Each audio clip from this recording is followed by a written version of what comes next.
Yes. You mentioned the school consolidation program. I thought it was to save money, but it appears to me it's going to cost more money, not save us any. That's right. Well, first of all, let me acknowledge all the work that a lot of people have done in trying to deal with the situation that has been placed in our laps by the governor and the legislature in a very poorly thought out piece of legislation. And let me go back to where this stems from. I talked about the lack of any sort of discipline when it comes to fiscal matters in Augusta. It is a rampant problem.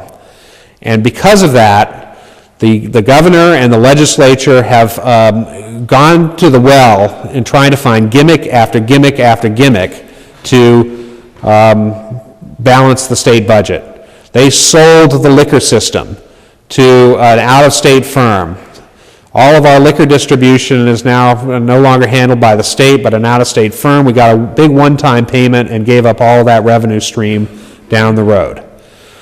We sold bridges from one department to another in order to balance the state budget. We transferred funds from the transportation fund to the general fund. Shifting and shafting is what they call it in Augusta, and it's done over and over again.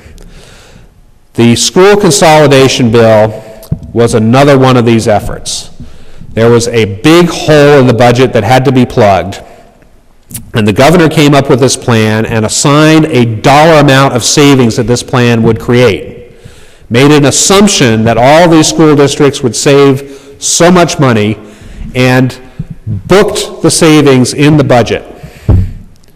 They booked the savings already. Now we're trying to deal with it. Now locally, we've got a measure on the ballot, again, as a result of all the hard work of these of people from different towns, all over SAD 56 and all over SAD 34, that proposes to consolidate the district. If you read the proposal, you'll read that there are some savings, and those savings are laid out in the proposal. But there are also costs, because in the bill, all the expenses have to be equalized across the different districts. And there are different contracts, and there are different ways of doing things. So the estimate of the costs actually works out to over $100,000 more than the estimate of the savings. Now it's interesting, I was talking to a local school administrator, I won't mention his name, but I said, well, gee whiz, I thought this was supposed to save money. How did you get this by the Commissioner of Education? He said, oh, simple. Well, first we submitted the plan that showed that there was higher cost, and they rejected it. So then we went back to them and we broke down all the costs in one column and all the savings in another column, so that we showed the savings, but we also showed the costs that were more than the savings, and we resubmitted the same plan, and they accepted it. This is the kind of accounting that goes on in Augusta, ignoring one side of the balance sheet and booking the other side of the balance sheet as money in the bank. Well, guess what? There's going to be a day of reckoning for this too.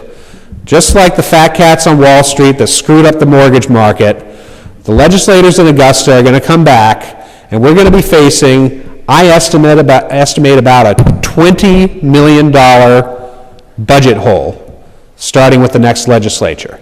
And there are going to be no gimmicks or quick fixes.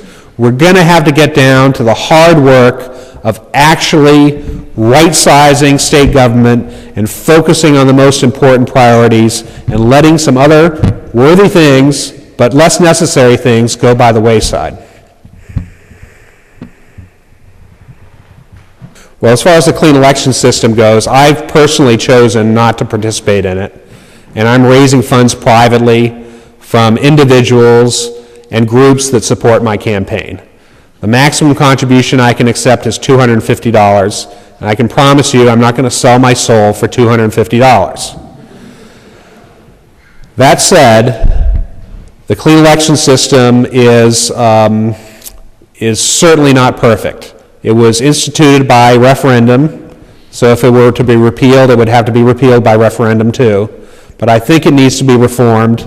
I think that there have to be tougher standards, particularly put on leadership, people, influential legislators in Augusta, who can raise lots and lots of money on their own and do so for their individual political action committees.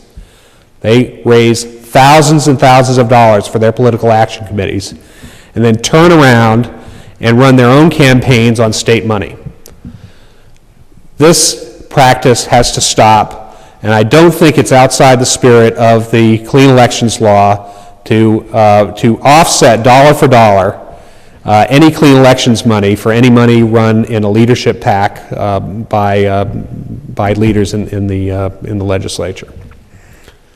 My take myself is that for each election, says in the book. Lindell County, what's going to happen to retirees who have lost money in the stock market, don't have enough money to put oil in their tanks this winter? What are those retirees going to do? I've heard people saying, I have to go back to work, there's no jobs in all time. What are those retirees going to do? It's a really good question. What are retirees and folks who live on the edge here in Waldo County going to do? And it's going to be tough. We're going to have to come together as a community to help each other out.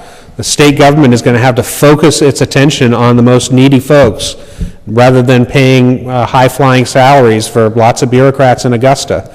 We're going to have to take care of the people and take care of our own. And I think these sorts of things are best dealt with at the local level with support rather than roadblocks thrown up by state government. But you're absolutely right. It's going to be a tough winter, and we're all going to have to look out for our neighbors. We're going to have to look out for our friends, our family members, and as a community, we're going to have to look out for each other as well. Thank you.